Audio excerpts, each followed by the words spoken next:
Let's get going. And hello to everybody and welcome. I'm so glad you're here. It's going to be a busy night because we did get a lot of registrants, and obviously some people are coming in after the fact. Some people have been here for a while. And at any rate, I'm Kathleen Barco, and I'm the host of this, which I hope is going to go really well. We have a wonderful presentation for you tonight on how to write letters to the editor that get published. Before we get to that, however, this is just a small bit of housekeeping. Everyone, please stay on mute during the presentation. Let's just not have any background noise for Barbara when she's speaking. And just know we're going to hold questions and discussion till the very end. So you can go ahead and put your question in chat, but just know that it won't get answered until the end. Barbara's got a few more pointers to give as well as far as housekeeping, and she'll get to that. So right now I'd like to introduce the 4-person committee that's been putting this together so that you know who we are. I'm Kathleen Barco. I had a very long career in the field of communications, just about every kind, writing, employee communications, media relations, marketing, product placement, crisis communications, and a few others I won't bring in. I worked in book publishing, public relations, and healthcare. I actually promoted cars once. That was I moved into El Dorado County a while back, mostly because the oak trees in Placerville reminded me of my parents' home. It just felt like home to me. I do love those oak trees. I've always thought of myself as engaged, but following the 2016 election, I realized that I had not been engaged, but that I was now enraged. And I quickly joined the El Dorado Progressives, served on the steering committee for 4 years. 2 years ago, I was elected as a delegate in our district to the party on a progressive slate, attended 2 of the party conventions. I'm still active in EDP, and I volunteer my communication skills to the EDC Democratic Party. But bulk of my time is focused on gardening these days, which is very nice. Mary Elliott Clam, are you on, Mary? Where are you? Let's see you. Yes, I am. Oh, there you are. Okay, great. Okay, great. Mary Elliott Clam has been politically active in El Dorado County for the past 40 years when she joined a citizens group advocating wise land use planning. Since then, she has served on the Pollock Pines Area Plan Committee, helped create the El Dorado Trail, and worked on the supervisorial campaigns of Bill Center, Penny Humphrey, and Ken Pinlock. For the 2016 and 2018 elections, she joined the efforts to unseat Tom McClintock by serving as a coordinator for Sierra in El Dorado County. After he was reelected, she started up a group of letter to the editor writers in El Dorado County to dispel the misinformation rampant in our congressional district. She's also a board member of the Occam Fair Play Fire Safety Council. Jill Blue Teeth. Jill, want to wave at the people? Hello, hello. Jill has been a graphics designer for 25 years. She manages graphics design and marketing in her own company and for the El Dorado County Democratic Party. She sits on the party's central committee, heads up a volunteer team of 20 or 20 plus, depending on what's going on, as the chair of the marketing communications for the party. Now I'm going to get to our speaker, Barbara. Where's Barbara? There you are. Wave at the people, Barbara. Okay. Barbara Smith taught elementary school for 25 years. She said, don't mess around with her. She'll know. Okay. Mostly in the Elk Grove Unified School District. After retiring and moving to Placer County, she found herself energized by the results of the 2016 presidential election. That was her word, energized. Mine was enraged. And became active in many forms of politics. Since 2016, she has worn many hats in the Placer County Democratic Party and Democratic clubs and the League of Women Voters. For participated in protests and rallies, and written letters to the editors of many publications and media outlets. Her letters have been published in numerous Northern California newspapers, including the Legend Dispatch, Auburn Journal, Roseville Press Tribune, Placer Herald, the long list, Tahoe Daily Tribune, Mariposa Gazette, Sierra Sun, Mountain Democrat, and the Sacramento Bee. So she has put all her knowledge, or as much as she could cram into the following presentation, which I think you will all enjoy. And I'm going to turn the screen over to her now. So Barbara, you're up. Thank you. I'm really delighted to see so many of you here tonight.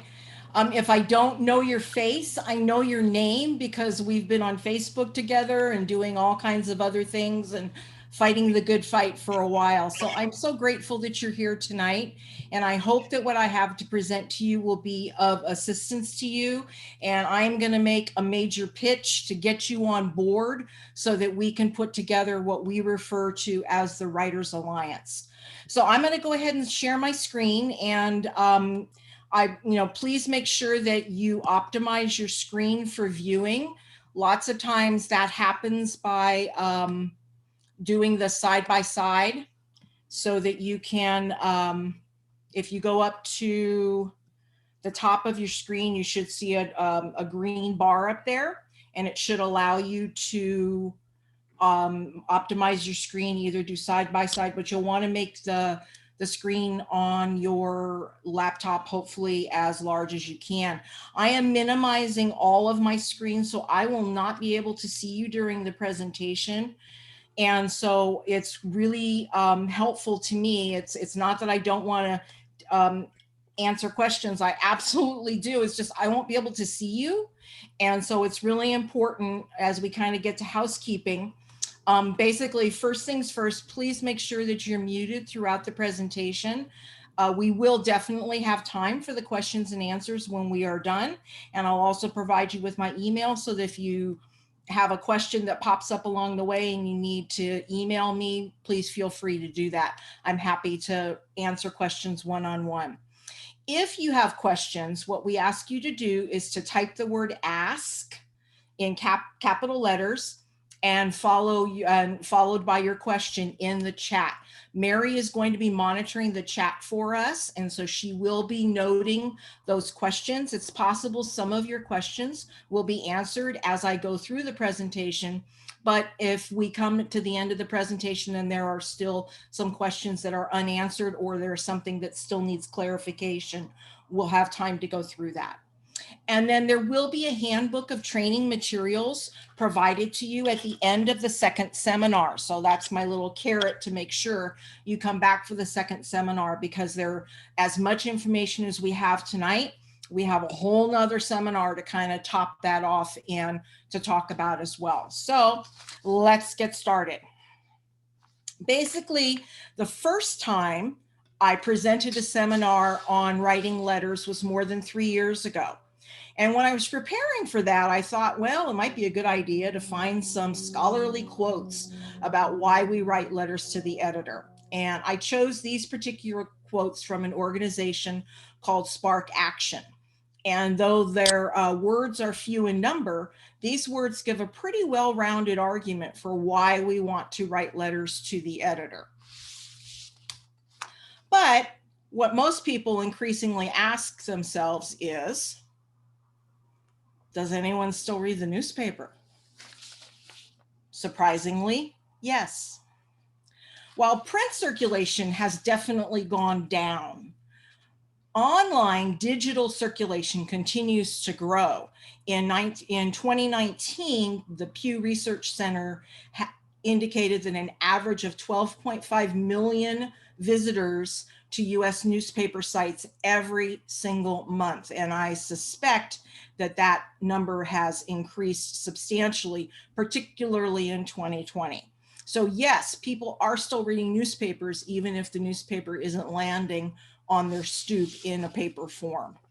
Locally, the Sacramento Bee reports a daily circulation in 2017 of over 122,000. during the weekdays and over 225,000 on the weekends. In 2019, they reported a digital subscribers, just digital subscribers only, of 179,000. I suspect that that number has grown, but that's the most recent figure that I have. And locally for me, I'm in Placer County, and I realize we're all in different counties throughout the area, which is exciting to me that we could all come together. One of the wonders of Zoom is it makes it possible for us all to stay in our homes and still meet together and do these things. But in any event, I focused on Gold Country Media, which is a company that publishes 6 different print and digital newspapers throughout the Placer, Sacramento, and El Dorado area.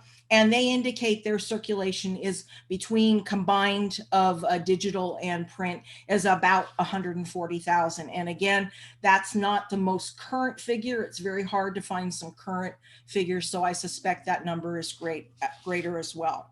So hopefully I've convinced you that yes, people are still reading newspapers, but let's look at some specific reasons. Why do people write to the newspaper?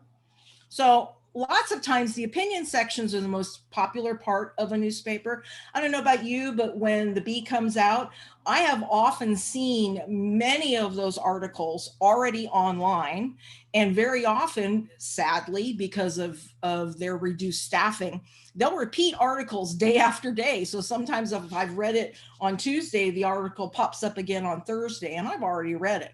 But opinion is basically fresh every day. So it really is one of the more popular sections of the newspaper for many people. Legislators absolutely keep track of any mentions of their name in news articles or opinion pieces, and letters to the editor are opinion pieces. So if you include a legislator, Tom McClintock's name in your letter, he's going to find out about it. My name is mud in his office. His people won't talk to me anymore.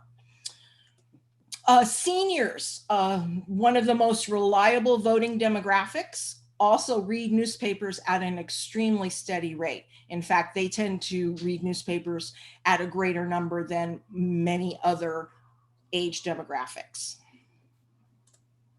Digital links to articles and different parts of newspapers make every section quickly accessible. So you don't have to flip through pages and pages and pages. If you're looking digitally, you can easily and quickly find those online ways to get to the opinion section and the letters. And the letters to the editor are a perfect format to combat disinformation by presenting the correct information. When Mary was being introduced, one of the things they talked that Kathleen mentioned when Mary was forming that letter writing group is specifically to combat disinformation. And the need for that has only grown. It certainly hasn't gone away. All we have to do is look daily at what's going on. And we know that there's so much misinformation and truthfully disinformation out there that we have to find a way to counter that. A thoughtful letter can advocate for issues and share personal stories. And once published, a letter to the editor takes on a life of its own. Once it is published, every newspaper essentially that wants to survive has a digital form. And once it's in the cyberspace, that letter lives forever. And if you use a Google search and a couple of keywords, that letter will reach who knows how many people at some point. I don't think we ever really know how far those letters actually go. So, what is a letter to the editor? I personally like to think of it as a short form essay. It has a defined structure, a beginning, a middle, and an end. And there are a lot of different formulas to actually putting one of these letters together. And I'm going to show you quite a few of them tonight. So basically, a letter to the editor is that written way of sharing your thoughts and ideas with the readers of the magazines and the newspapers that publish your letter. By the way, you don't have to wait for a newspaper or a magazine to publish your letter, and we'll talk about that a little bit more. Letters can argue for or against an issue. They can be about a policy position, or they can seek to inform. Published letters depending on the paper, again, are usually found in the opinion section. But I will find that some papers will squeeze them in no matter wherever they have space. Particularly local papers will sometimes squeeze them in on the sports page. So it's kind of interesting how they'll make use of whatever space they find, squeezing it around ads and so forth. And again, most published letters are 300 words or less.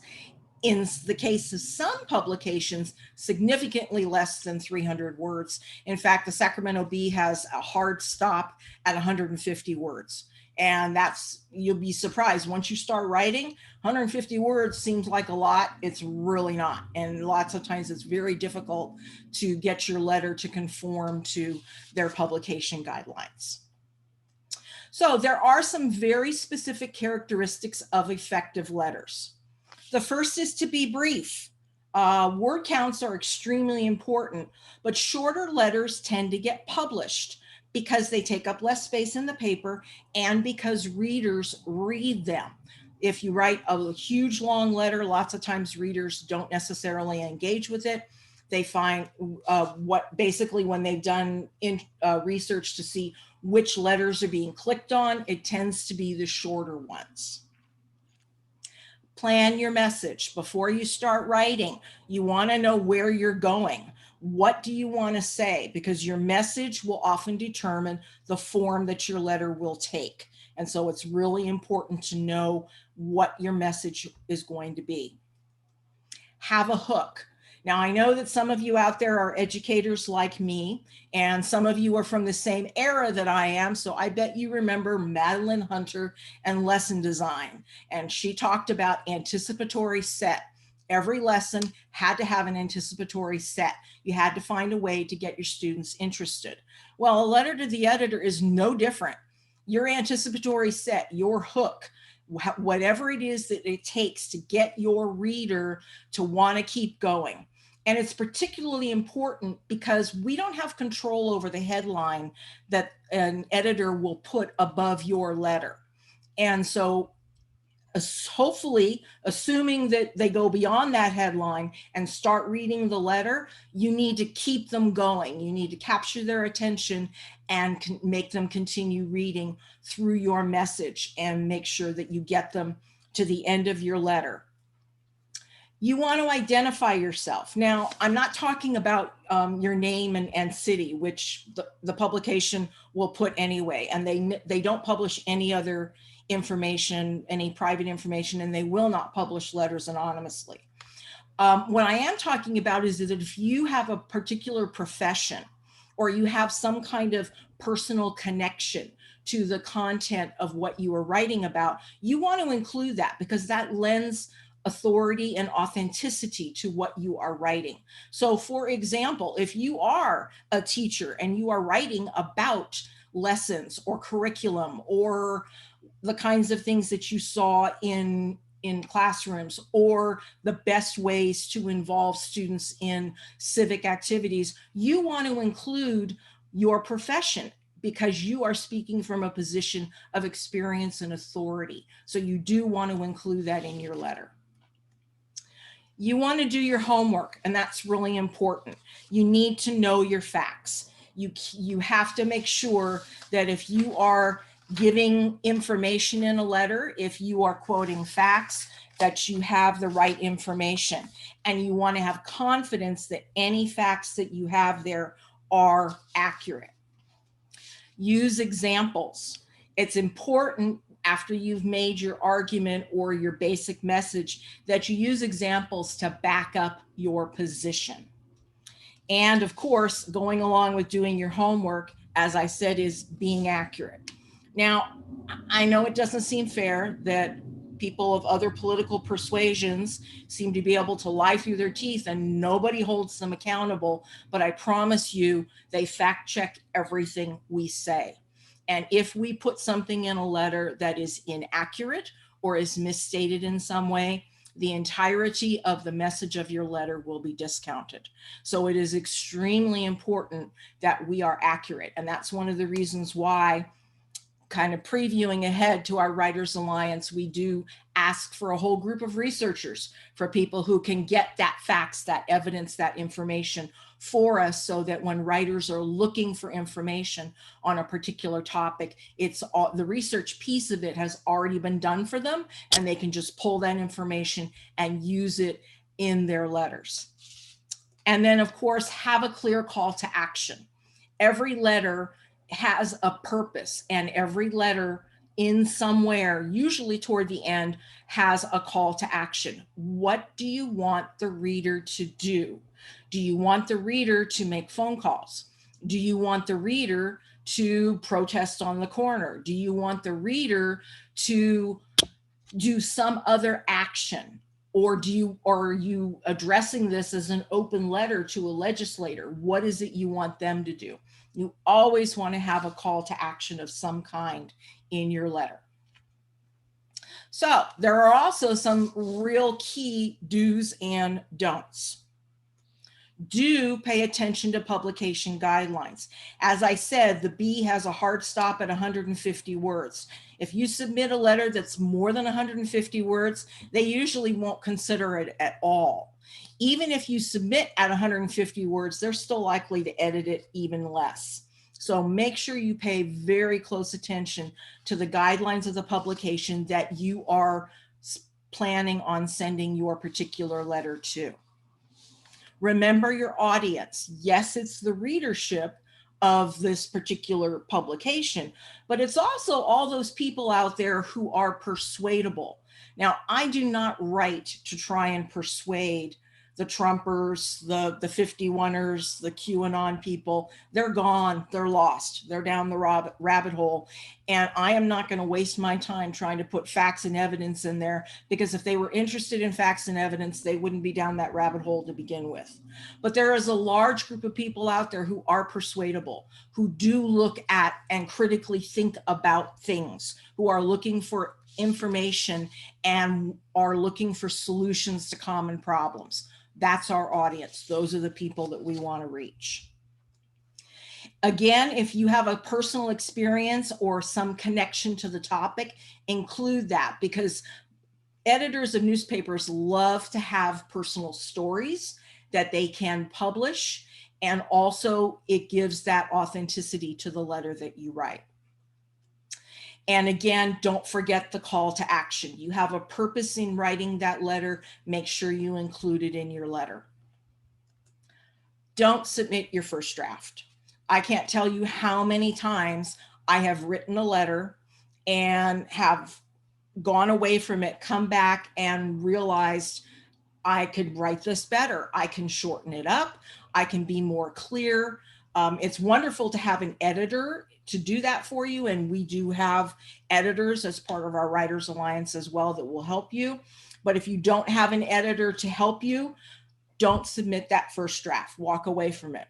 Also, sometimes if you write that, if you're really angry about something, if you've read something and it's really angered you as you're reading it, and you've written something out right away, yes, it feels great to get those passionate words down on the paper, but it's usually not the best letter to submit, and it's likely not to be published. So walk away from it, come back, edit. Don't include multiple topics. You want to keep your letter focused on a single topic. Now, if I was writing a letter, for example, about McClintock's voting record, I could tell you all kinds of things about the kind of healthcare votes he's taken, his climate science denial, his votes against disaster relief, his votes to raise our taxes, but I don't want to put that all in one letter. I really want to stay focused. So you need to be really careful about how you do that. And I will show you a letter that I have included a little later on here that actually does have a list of things, but it all focuses around the same topic. And we'll talk about that when we get there. Don't be disrespectful. And I admit I have trampled on this one closely sometimes. Be very careful, particularly if you are responding to something that someone else has written. You can criticize someone's words. You can criticize someone's actions, but don't criticize the person as much as you may want to. You do want to keep it respectful, because newspapers have libel rules to think about, and they're not going to publish something if they think it could be libelous. So you do have to be careful. And don't get discouraged if your letter doesn't get published. I submit 3 times more than the things I actually do get published. I've had times when I have gone months with submittal after submittal to paper after paper, and nobody publishes a thing. And then this year I had 3 months in a row in the B. I mean, it's feast or famine sometimes. And don't get published or don't get discouraged. You just have to keep at it and you have to keep trying. So this is a very long, lengthy checklist, and a lot of it incorporates things I've already said. And don't worry if you can't keep track of everything that's here. This is included in that handbook. Again, another carrot. But I do want you to focus on the second column, the first one there, where it talks about writing in active voice and in first person. And I can hear you now. I know no one told you grammar would be involved, but there are some ways that you can structure your sentences that make for a better way to write it. Specifically, writing in active voice and writing in first person, and you can even use analogies if appropriate. So when you write in, when possible, you want to write in active voice, use first person. Active voice means the subject of the sentence acts upon the verb or the object, and first person means you're using pronouns like I, me, mine. So for example, I bounced the basketball. That's a sentence written in active voice. If I were writing it in passive voice, the object comes before the action and the sentence subject. So it would be, the basketball was bounced by me. Now, technically that's correct. I mean, it's not incorrectly written, but it's a very awkward sentence. So you want to try and keep your sentences in active voice whenever possible. There are situations where the passive voice is appropriate, but usually you want to keep most of your sentences in an active voice. It works better in a letter. Also, if you have a generous word count, for example, the Gold Country Media allows 325 words. So that's a lot of words to play with. You might, depending on the content of your letter, use an analogy as an example for your letter. So an analogy compares 2 things that are mostly different from each other but have some traits in common. So one analogy that you might recognize, that it was also a famous line from a movie, is life is like a box of chocolates. You never know what you're going to get. Essentially, we know that when you open up the box of chocolates, there are lots of different choices to make, and sometimes you'll be surprised by your choices. And life is the same way. We have lots of choices and lots of surprises. So sometimes an analogy can make a really good example for the reader. It's not always appropriate, but sometimes it really works.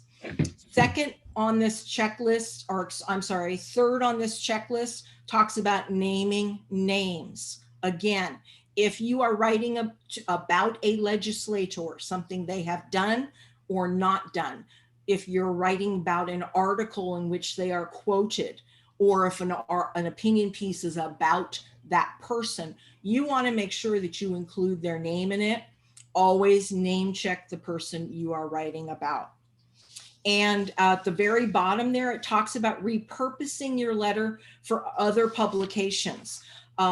Because there are different word counts at different publications, sometimes I will chop and copy and paste pieces of one letter onto another letter and submit it to a different publication.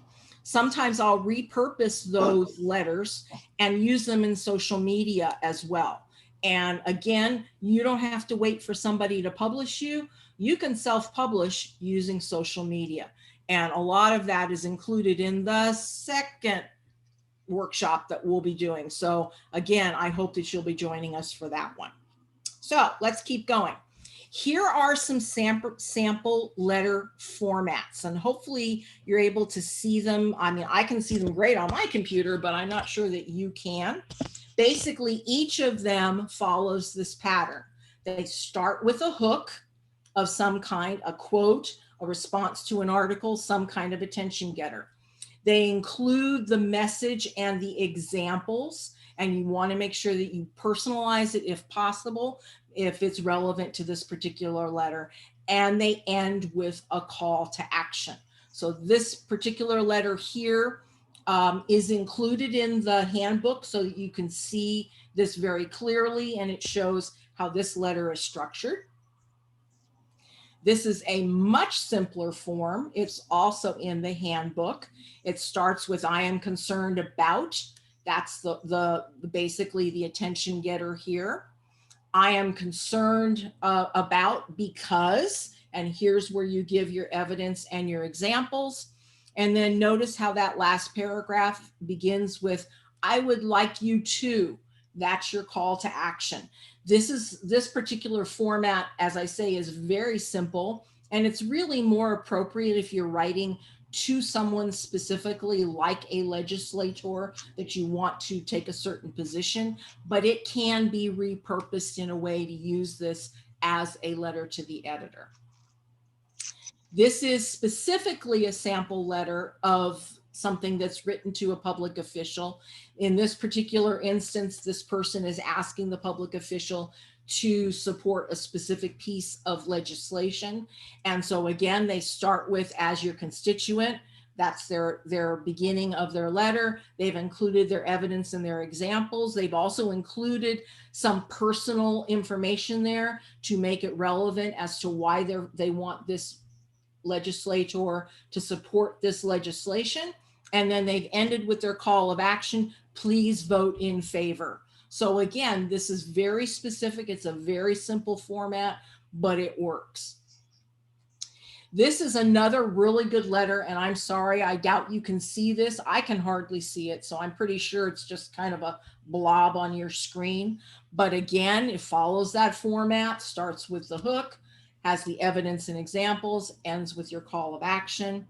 And then one more to show you what it might look like. This is from the League of Women Voters. Whenever I can give them a plug, I do, because I have a deep belief in the mission of the League of Women Voters. And so if they're going to show me how to write a letter, I'm going to pay attention to what they say. And surprisingly, or perhaps unsurprisingly, the way that they show us to write a letter is pretty much exactly what I've just showed you. Start with your hook, your quote, your reference, your attention getter. Tell them what you want, tell them your message, give them your evidence and your examples, end with your call to action. This is for those of you, and I know that after I got the registrations that came in, I did send a document to all of you. Not all of you have responded yet, but many of you who did respond told me that you've never written a letter to the editor before. So I threw in this piece, which basically is sort of a step-by-step how you put together a letter for the editor. So this is what we refer to as a letter frame, and it comes in 4 parts. So once you have all of your frames put together, you basically assemble them and your letter is done. So it's kind of an easy way to think of how you want to write your letter. So your beginning of your letter is what we call your entry point. Again, this is where you're putting that attention getter. You're responding to an article. You include a quote. You might be saying, well, this article was great, but you left out this. Why didn't, where is this information?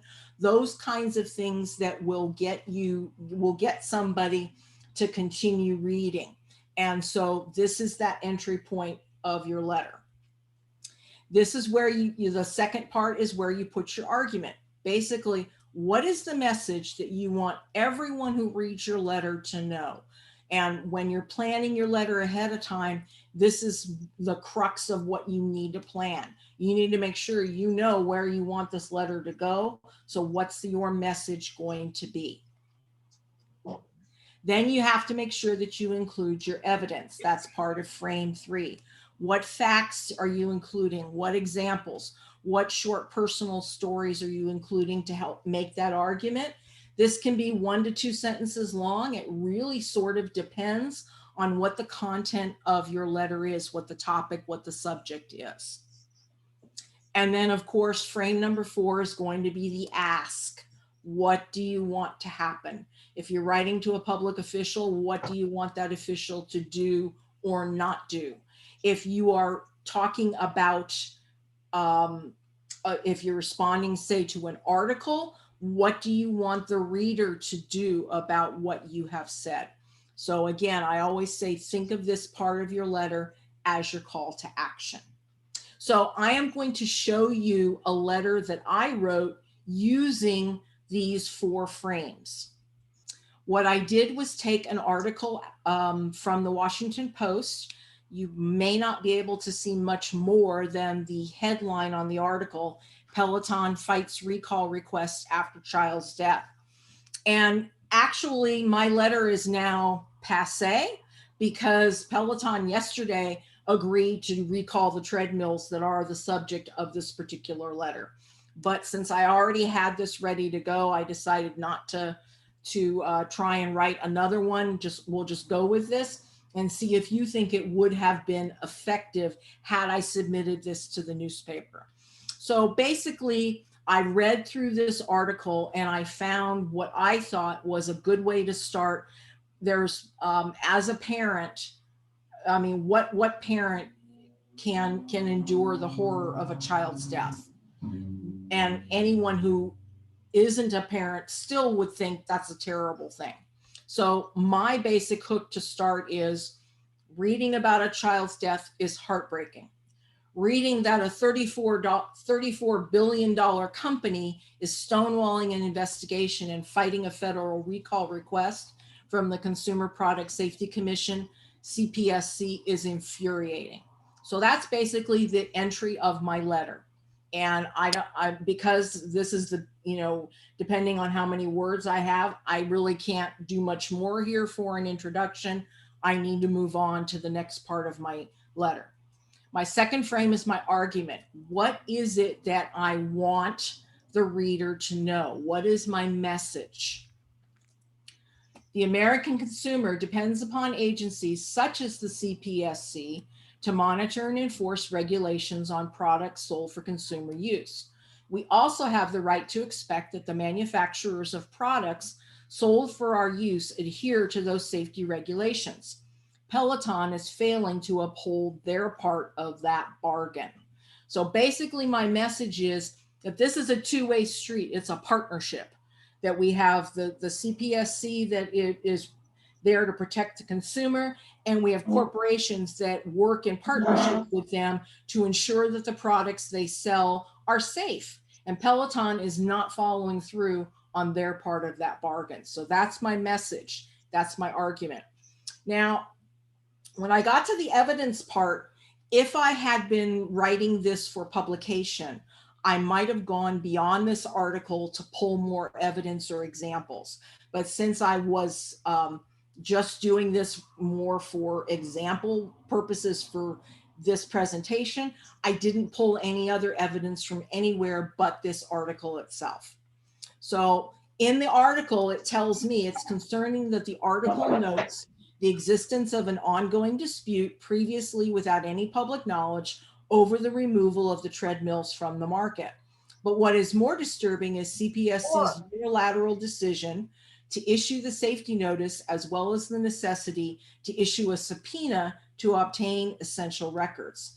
This tells me that the CPSC is concerned that Peloton may not act in good faith. So I'm giving my evidence of what actually has been done, what maybe I should say what Peloton hasn't done, and why the CPSC took the action they did. And then what's my ask here? What is it that I want to have happen? Well, I kind of took a different turn on this one because I was thinking in my letter about government regulations and how people are wanting to have fewer regulations. But again, don't use the word regulations, use the word protections. I am grateful that the CPSC has acted to protect the public. The next time someone tells you government protections should be reduced or abolished, remind them that agencies like the CPSC are our line of defense against corporate malfeasance. Then ask them if they remember the Ford Pinto. So basically what I did is I take those 4 pieces put together, and here's my letter. It's in 4 chunks, and it's sort of put it together like a flow chart here. If you can follow along as it goes from frame 1 all the way down to frame 4, and it equals a completed letter. Now, this is my first draft of this letter. It is 202 words. That's probably longer than I could use to submit. This particular article, even though it was originally published in the Washington Post, was reprinted in the Sacramento Bee. So if I was responding to this article, I would be sending it more than likely to the Bee, which means I am 52 words over my max, and I would have to go back and do some serious editing to pare this down. But it kind of gives you the idea of how I use those 4 frames to build a letter. And this will work with pretty much anything. It'll work with a policy type letter where you're writing to promote a policy or against a policy. It'll work with if you are talking about the voting record of a legislator, if you're talking about responding to an article. This kind of framework to write a letter will work for almost anything. And I have included it in that handbook. So all you'd have to do is look at how it's set up in the handbook and basically follow along, pop it together, and you've got a letter. So you can also transform your letters into social media. I'm not going to spend too much time tonight talking about writing social media posts, because I am going to spend time talking about that in the second one, because as part of our Writers Alliance, we want people to be on social media responding to what's published. And there are some real tricks to writing effective social media posts. But what you can do is take any letter, published or unpublished, and you can repurpose it for social media. So what I have done in the past is that I photograph letters that I've had published, or letters that I sent in draft form that never did get published. And I've posted that on Facebook. I posted it on my personal account and then shared it with a lot of people. Some of you may have read some of those along the way. You can also divide them up into sections of 280 characters each and write a Twitter thread and actually thread that along. But just within the last month or so, I have, talk about going down rabbit holes, discovered the program Canva, which is a graphics program. And you can do all kinds of things that I didn't even know you could do. And I probably don't know a lot of what you can do with it. But what I did learn about Canva is that you can take a photograph of your letter and you can put it into a graphic so that you can see the entire letter in a single glance. And what makes that really helpful is that then I can post it on Twitter and not worry about how many words it is. And I can post it on Facebook and people will see the entire letter. They don't have to scroll. And I can even put it on Instagram and they'll see the entire letter. So here's what it might look like if you use the Canva program. And this is a letter that I had published in the Sacramento Bee on April 25th. I would not have chosen the headline, McClintock's Ignorance, but I don't have a problem with it. This one happened to be where he was talking about how reparations are evil. And so, you know, the Bee doesn't like Tom McClintock. Let's, you know, they're pretty they're pretty brutal in some of the opinion pieces they have written about him. So in some ways, you know, it's sort of easy to get them to publish letters about him because they don't like him to begin with, but you do need to be able to make your point. And as I was saying, I actually did include a list here, but it had to do with, in this instance, thank you for his willfully ignorant words and actions on issues of race. And then I listed all the things he's done just this year having to do with race or having to do with being ignorant of the different needs we have in our communities. So basically, the nice thing about using the Canva the way I did is that you'll notice the typeset on the letter is different in each column. That's because when the bee printed it and the digital link hadn't come out yet, so I had to take photographs of the actual digital image of the print edition. It was at the bottom of one column and at the top of the next. So I had to split it into 2 columns. And when I cropped the pictures so that I could fit them on there, the first half of the letter has a larger typeset than the second half. But the advantage here is that the entire letter can be seen at one time. And so the first one is what it looked like when I posted it on Facebook. The middle one is when I posted it. By the way, Writers Alliance does have its own Twitter account. And so I used our Twitter account to post for that particular letter. And then on the far right on Instagram, I posted it on my personal Instagram page. So why are we writing letters to the editor? To share our feelings, to respond to an article or to another letter that someone else has written, to persuade others to take a specific action or to suggest a course of action, to influence public opinion, provide information, to influence public officials and policymakers, because yes, they do read those letters. They don't necessarily sit there in front of and pull out the paper, but their staff reads them and then the staff makes recommendations on what's there. And to start a community conversation about an issue. If you're writing about something, you can make a point of talking about something and get the community to share their ideas. So I like to end with a quote that I find fairly inspirational. One voice can change a room. You never know who that one voice is. You never know where that room is. But again, because of the digital age, when you get that letter published or when you put it on social media, it lives forever. And who knows what room it will change, what voice it will reach.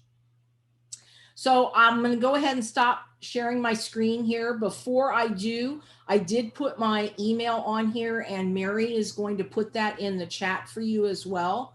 So that if you have any questions that didn't get answered during this Q&A, or again, if they occur to you later on and you want to ask, please email me at this. It's PCDP, Placer County Democratic Party .cec. I am the Community Engagement Committee Chair. So that's what CEC stands for, @gmail.com. So I either did a really good job and there will be no questions, or I did a terrible job and I will be here until 9 o'clock. So Mary, what do you think? Do we have a bunch? Okay. We have a few questions. We have one from Pat Ferguson. Pat, my friend, we work on the Truth Brigade together for Indivisible. Fantastic. Okay.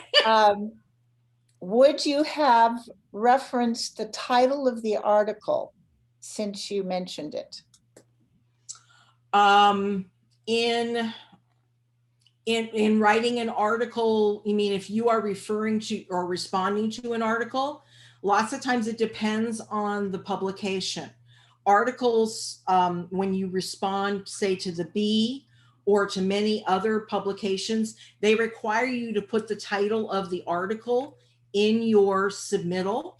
And so very often they will print the title of the article. So you don't need to include it in your letter because they will print it. And not only will they print the article title, but they'll also print the date. So you don't often need to do that. Okay. And another question from Pat. Do you start with a letter of 150 words for the B and then add onto it for other publications? Again, it's when you write to the B, you must be responding specifically to something they've printed, or to a letter they've printed. You can't just write to the B and say, I want to talk about world peace. You have to be very specific. And so when you're writing to someone like Gold Country Media, I can write to them about a topic that they haven't printed anything about. And so I can be a little freer in what I write to them. When I write for the B, I usually end up just having to savage it because 150 words is really hard. Sometimes I can take a letter that I've written to the B that is about a specific topic and repurpose it in a way that I can write to a different publication and use some pieces of that in, like, copy and paste it into another letter, as long as I'm not specifically referring to the article that I was responding to, if that makes any sense. That's really hard, I know.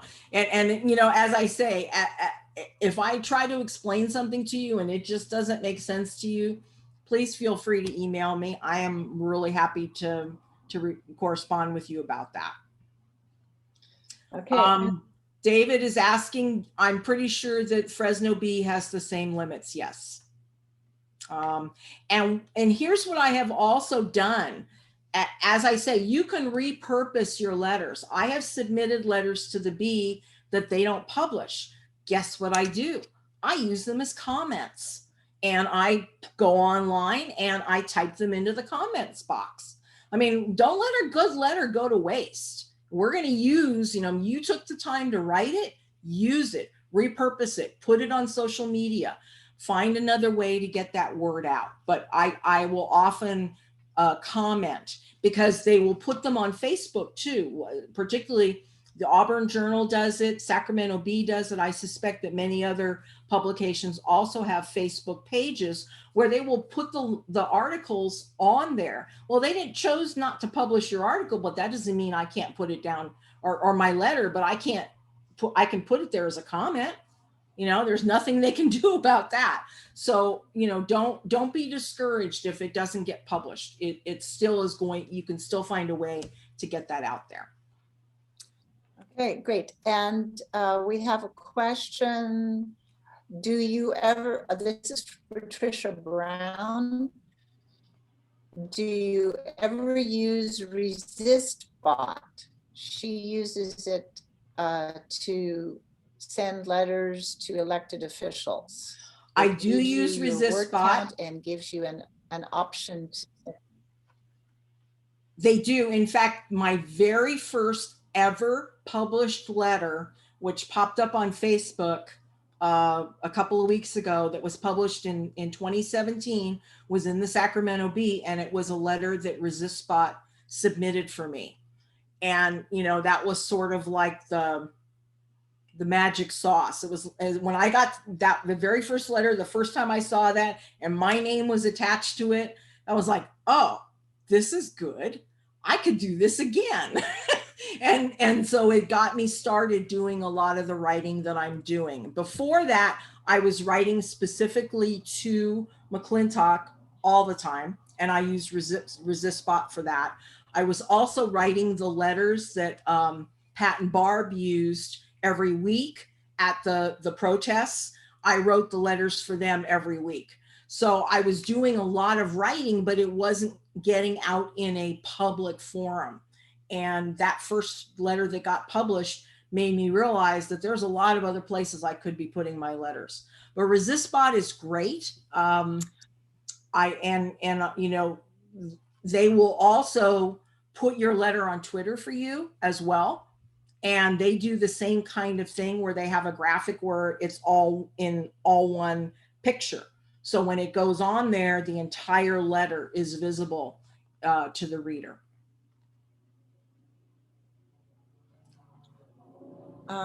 Sarah Green has a question.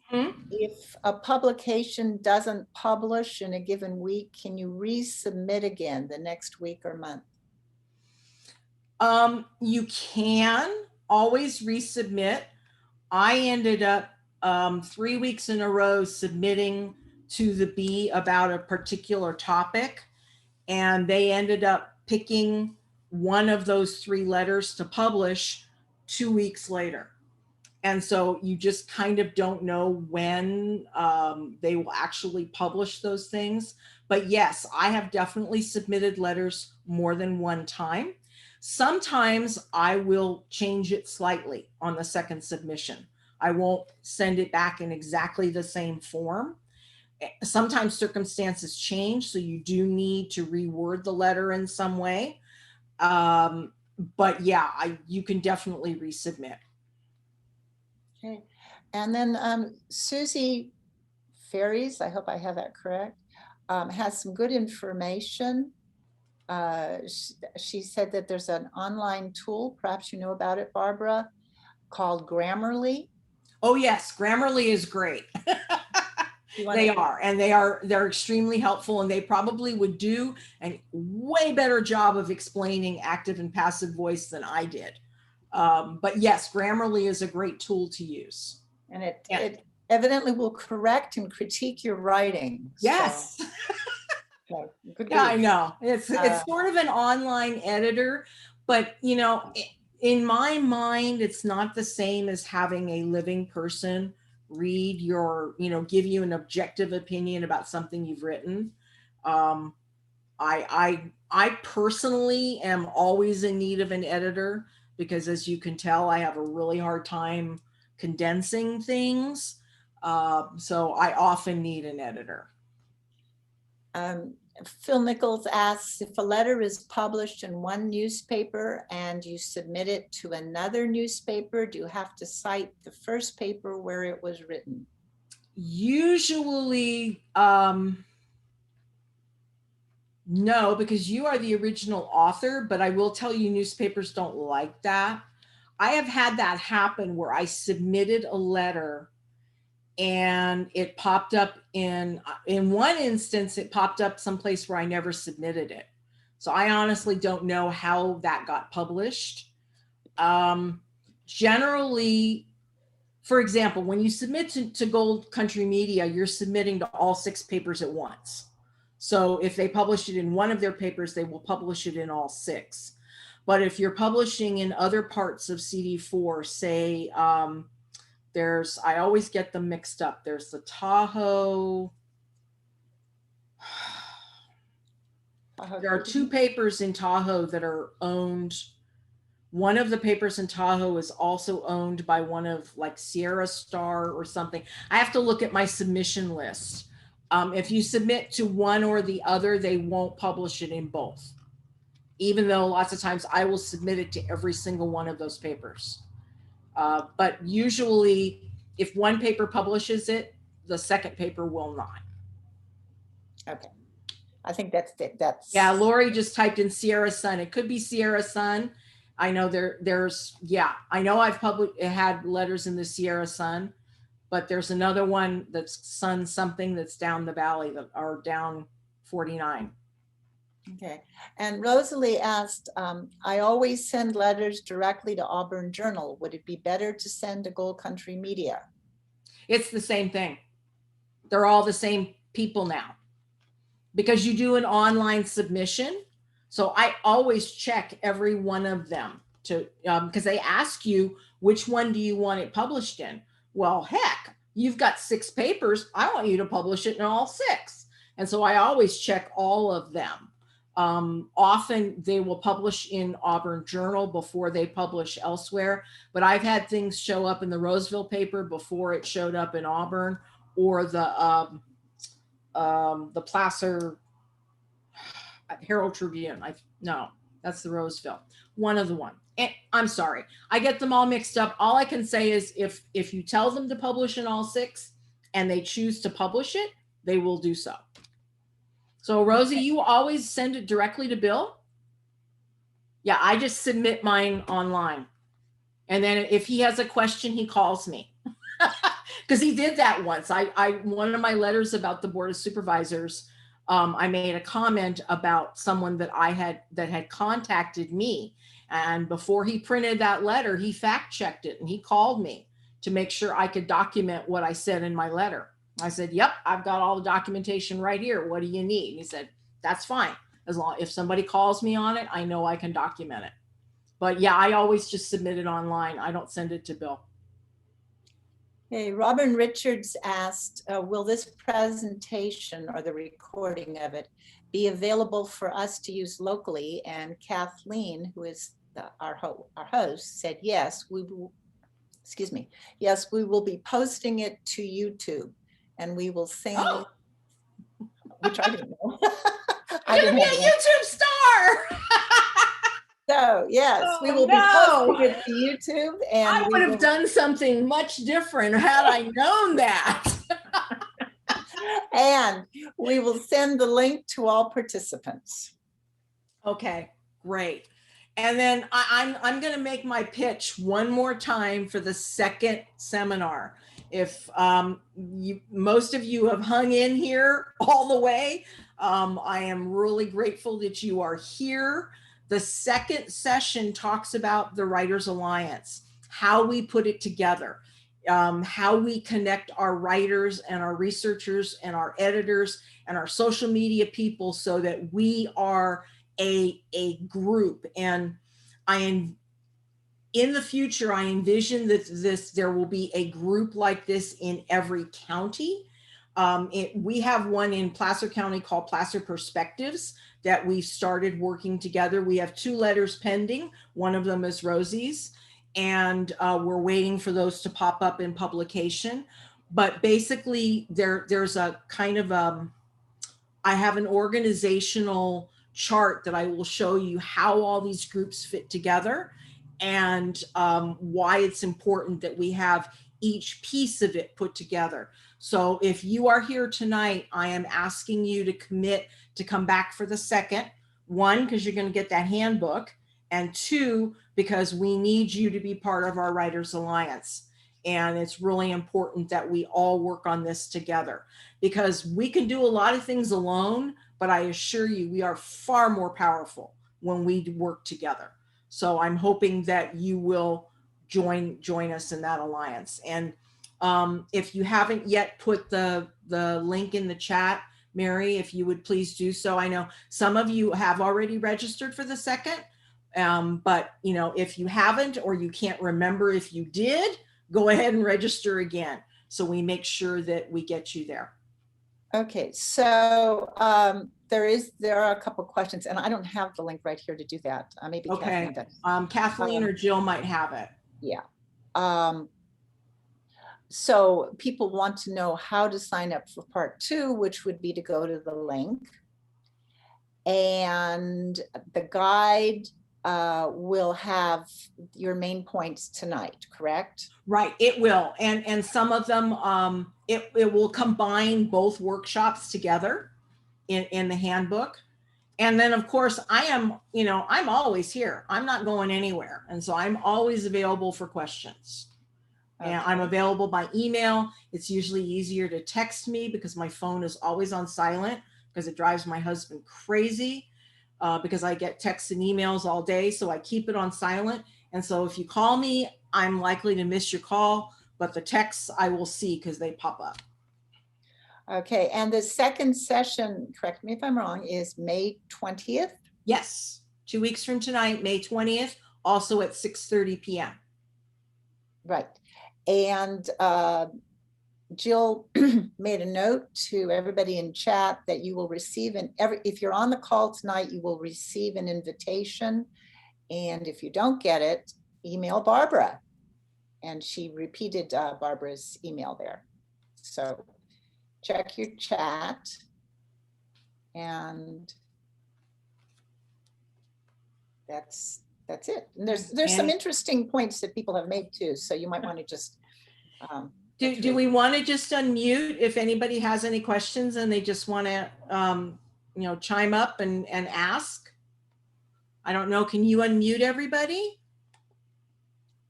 I can't. Um, Kathleen can. I don't know. Can I? Yeah, that would be Kathleen. I can Or mute them maybe all. I just don't know how to unmute everybody. Everyone can unmute themselves. Okay. It reminds me of that Seinfeld episode with the rental car. I know how to take the reservation. I just don't know how to hold the reservation. So I can mute you, but I don't know how to unmute you. So are there any questions? If you want to just, unmute and call out, that would be great. Oh, Allison says she still can't unmute. I don't know what Kat that can't either. I think the host. It says in the settings that participants can unmute themselves. So you can keep typing in the chat section. Let me keep looking for this link. I have to find it. Okay.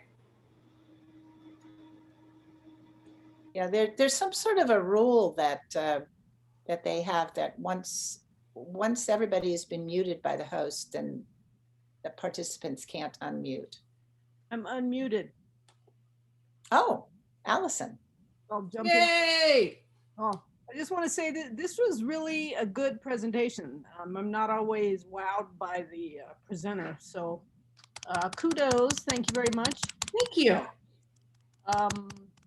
I understand and commiserate with all the effort that goes into writing letters to the editor. I made an attempt last year after I saw something that the sheriff's posted in the newspaper. So it took me 3 days. I kept rewriting it, paring it down. I ran it by someone else. I did everything you said, and they published it. I don't know if it made any difference, but it takes a lot of time. And I think Yes. getting involved in your group and doing more and more letters, after a while you gain some fluidity and maybe it won't take quite as long, but it is a bit of an effort, and it takes work to produce a good letter. I don't know if I hit the nail on the head, but at least it got posted. So, But the thing too, Allison, is that when we are working as a group, maybe not everybody wants to be the writer. Maybe they want to be a researcher. Maybe they're more comfortable in an editor role. And there might be a month or so is like, I'm going to step back and I'm just going to do social media right now. And that's great, because again, if we have all of us working together, then it isn't incumbent upon any one person to always be the voice of the group. Does that make sense? Yes. Yeah, it's nice to know that there is a group and that there are resources, and we can go back and forth and get input from others. And I'm not like me speaking in the first person, is not out there in the void, struggling with no recourse. By the way, if anybody ever uses the word myself again, I'm going to kill them. We'll all have to get Grammarly. What can I say? Thank you. Okay. Julie, We have a question from Rachel, which I wanted, and we have 2 people with their hands up. So, okay. So Rachel asked earlier on if anyone has information about CARA's presentation called How to Communicate with Your Local Officials. Actually, if Ellen is still on this call, Ellen would be a great person to ask. I don't know if she's still on this. That presentation by them was it was a week or so ago. And essentially what they were doing was to help you learn how to lobby. And so it's doing online lobbying directly.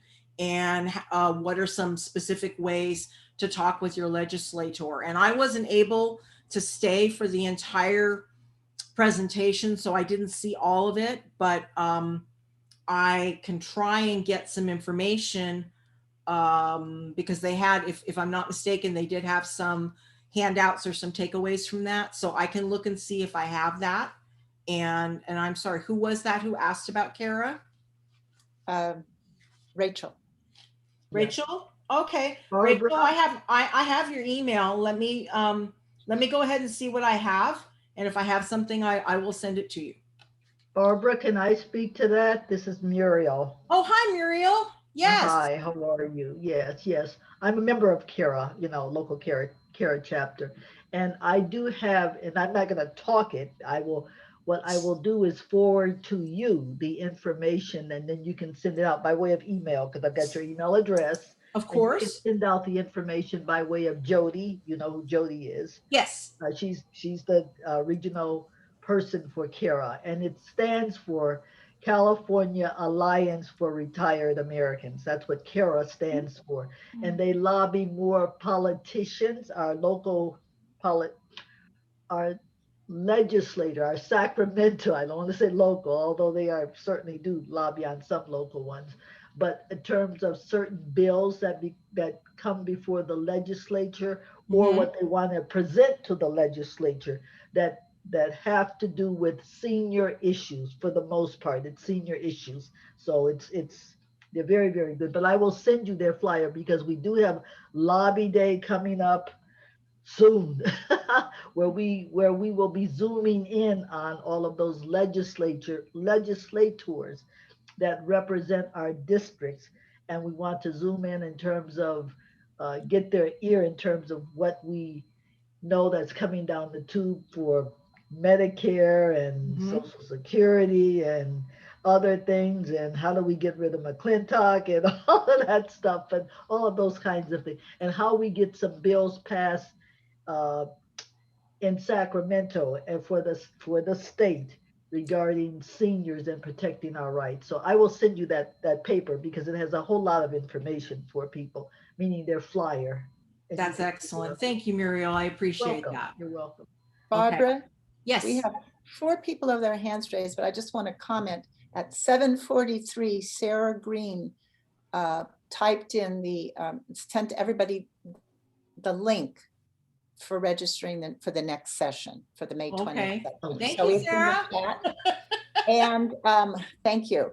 And we're going to take first Julie. She had her hand up first, then Barbara, then Michael, then Patricia.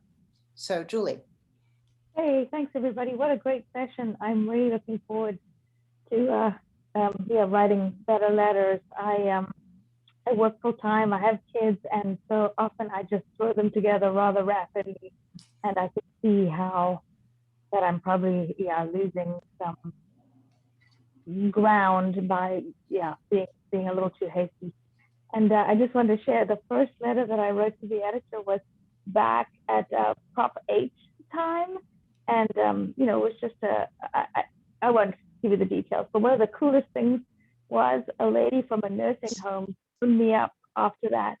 And she wanted to tell me about her lifetime of being a gay person in El Dorado County and not being able to talk about it. And that was just so rich. It was really cool. Anyway, thanks for a great presentation. You're welcome. And as I say, you never know where your letter goes, who reads it, what impact it has on them. Sometimes we do feel like a voice in the wilderness, but there are people out there listening and reading. So it's always great. Thank you. I think, was Barbara next? Barbara's next. Barbara's muted. Oh, there she goes. My question is, how do you monitor all the different newspapers? Barbara, I'm sorry, I can't hear most of what you're saying. Okay, how do you monitor all the different newspapers? Do you have a group that follows the different newspapers? Because obviously we don't read more than probably 1 or 2. Right. I have a document that has the links to all of the different newspapers. So, and that is also in the handbook. So I use that to check in on those different ones, and I'll just check them digitally. I certainly don't get the paper ones. I only can check in digitally. And also I subscribe to, I don't think he's on this call. It's a gentleman by the name of Alan Stansbury, and he does a daily email for us of letters and articles of interest in CD4. And I have very often been able to use that to find letters that have been published because the links show up in his letters. And so I look at those emails that he does every day. But yes, that's part of that group is what I like to refer to as the responders, the people who are checking on those websites, finding letters that we've submitted. I mean, when we know we have a pending letter, I check in, like I'm checking Gold Country Media every day right now because we have 2 letters pending publication with them. So I check it pretty much every day to see if any of those letters have been published. Not to mention the author of the letter will usually let me know, hey, it got published. So that's an exciting thing as well. So yeah, we do keep track of it, particularly because, and Rosie will knows this, and any of you who have ever had a letter published know that once it goes online, all the trolls come out and they are vicious. And I personally make a point of not reading comments on letters I've written. But if you have other people posting positive comments for you, then you can avoid all those evil comments on your letter, because they very rarely ever talk about the content of your letter. They just want to slam you personally. And it can be pretty brutal. And so we want to have other people responding on your behalf and being supportive of the position of your letter. And that can be pretty simple. And as I said, the second seminar, I'm going to talk about how you can put together effective social media posts. Okay, Michael.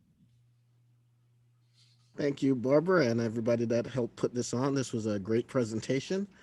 For some people like me who are so busy and does so much stuff, I can usually go blog, get my thoughts out, and give it to a bunch of you great people to edit for me. So another piece of advice for people once they write an article or have something that they're going to present, usually when it's your emotions and stuff, there's a lot of that passion in it. So that's why that first draft is exactly something you want to have someone else look at to read. So it's not in a way that might be too abrasive or too putting people down, exactly as you said, the disrespectful part of it.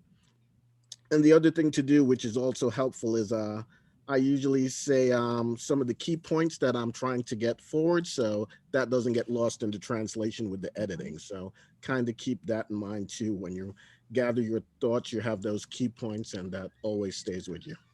Well, you know, Michael, we're looking for those long form op-ed viewpoint art writers. So, you know, you realize you just made my list. So, I'm a short form kind of person, but I'm looking for the long form too. So yep, it's just to be me. Just saying, you know, I'm nothing if a person of lists. Okay, thanks, Michael. We have a couple questions. I think Patricia was next. But we have a couple questions in the chat, but first Patricia has had her hand up for a while. Hi, everyone. I just wanted to give you some tips about the Fresno Bee so that you're more likely to have it published. I've been doing this for many years. Number one, the Fresno Bee has a 200-word limit. Oh. They also have a policy that a person can only publish 1 letter per month. So I usually wait to the first of the month, and so I don't have to think about how many letters I'm putting in. Also, I have been friends in the past with editors that have retired from the Fresno Bee, but they said both of them said that very hot topics that are divisive, like abortion or gun safety, are not likely to be published by their editorial board because it's just going to bring out the trolls. It's not really kind of thing. And finally, I have always submit my own title. That makes it easier on the editor, and it also can tie in with my hook. Great. I know some publications will allow that, some won't. And it's interesting that you mentioned about the 30-day limit, and that's true. Almost every publication, once they have published you, they will not publish you again for another 30 days. I refer to that as the penalty box. But if we have enough writers, we can still get our message out there, because, you know, I might be in the penalty box, but you aren't. So, you know, the more writers we have, the more researchers, editors, the better off we are getting our message out there. But thank you for mentioning that, because that is an important thing to remember. Okay. Meg Newell wanted to know if you could explain how ResistBot works. Oh, ResistBot actually is a texting program. And so I did see somebody put it in the chat as to what you text to them. You text the word resist to their, whatever their texting number is. And then basically it is a bot. It talks back and forth. It will let you, it asks you if you've never set up an account with them before. You have to give them some basic information so they can know who your legislators are. And it works. I think it's been a while since I've used it. It used to be just federal legislators, but I think they have sometimes added state ones on. But basically, if I want to use ResistBot, I can send a letter to Tom McClintock directly. I can send one to, it used to be Senator Harris, now it would be Senator Padilla, Senator Feinstein, or I can send it to all of them. And what you do is you text your letter to them. And what I found works really well is that I do it in a, I do it on my phone. It works best on my phone. And I put my letter in the notes app on my phone, and I text it paragraph by paragraph. Because if you try to text your entire letter in one chunk, lots of times it won't go through, especially if you're trying to use ResistBot at a time when everybody else is. And so it just, it gets stuck in the weeds somewhere and it never gets through. So what I will do is I will copy and paste my letter paragraph by paragraph into the ResistBot text box and send it. And then it says, are you finished? No. I'll text another piece. Are you done? No. Finally, when I'm done, I'll say yes. And then it will return to me a facsimile of what my letter will look like. And then if I approve it, they will send it. And then sometimes it will ask you, do you want to post this on Twitter? Sure. And then again, it all depends on how you set up your account. But I can look for the numbers. I know I did see it in the chat somewhere, but you text resist, RESIST, to that number, and that's how you set up an account. Okay. Cheryl asked, once you have an awesome, this is a social media question. Once you have an awesome letter and you want to get it pushed to social media, how do you get to many of them? And I don't know if you're going to answer that now or in the next webinar. Probably in the next webinar, okay. Just because it is a little bit of a process, so to speak, and it depends on how many people we have working on social media. So there it is. Thank you, Myra. It probably would be better to save that for the next time. So okay. 50409, type text resist to them, and you can get started with ResistBot. And they've been around, as far as I know, since 2017. A lot of this stuff has, came as a result of the craziness that happened in our country.